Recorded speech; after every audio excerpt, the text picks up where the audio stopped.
আমাদের দেশের যশস্বী প্রধানমন্ত্রী নরেন্দ্র মোদীজির আজকে ৭৫তম জন্মদিবস আমরা উদযাপন করছি।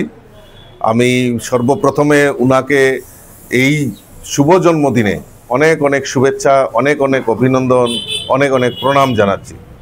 আজকে আমরা ভারতীয় জনতা পার্টির পক্ষ থেকে আমরা সিদ্ধান্ত নিয়েছি এবং সর্বভারতীয় ক্ষেত্রে সেটা সিদ্ধান্ত নেওয়া হয়েছে।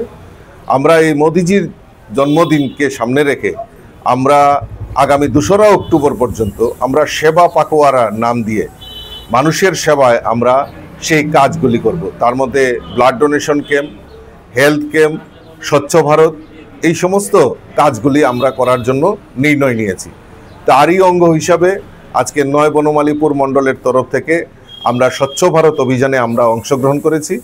আমরা মর্চমণিস্থিত ইস্কন মন্দিরে আমরা স্বচ্ছ ভারত অভিযান করি এবং মোদিজির দীর্ঘায়ু কামনা করে প্রার্থনা করি প্রভু জগন্নাথের কাছে, এবং প্রভু জগন্নাথের কাছে এই প্রার্থনা করি যে উনি যাতে দীর্ঘজীবী হয়, উনি ভারতকে সমৃদ্ধশালী করার লক্ষ্যে উনি যে নির্লস প্রয়াস করছেন এবং তৎসঙ্গে এই ত্রিপুরা রাজ্যকেও সমৃদ্ধশালী করার জন্য উনি যেভাবে আমাদেরকে সহযোগিতা করছেন, আগামী দিনেও উনি সেই কাজগুলি যাতে করার আরও শক্তি পান ঈশ্বরের কাছে এবং প্রভু জগন্নাথের কাছে সেটাই প্রার্থনা করেছি।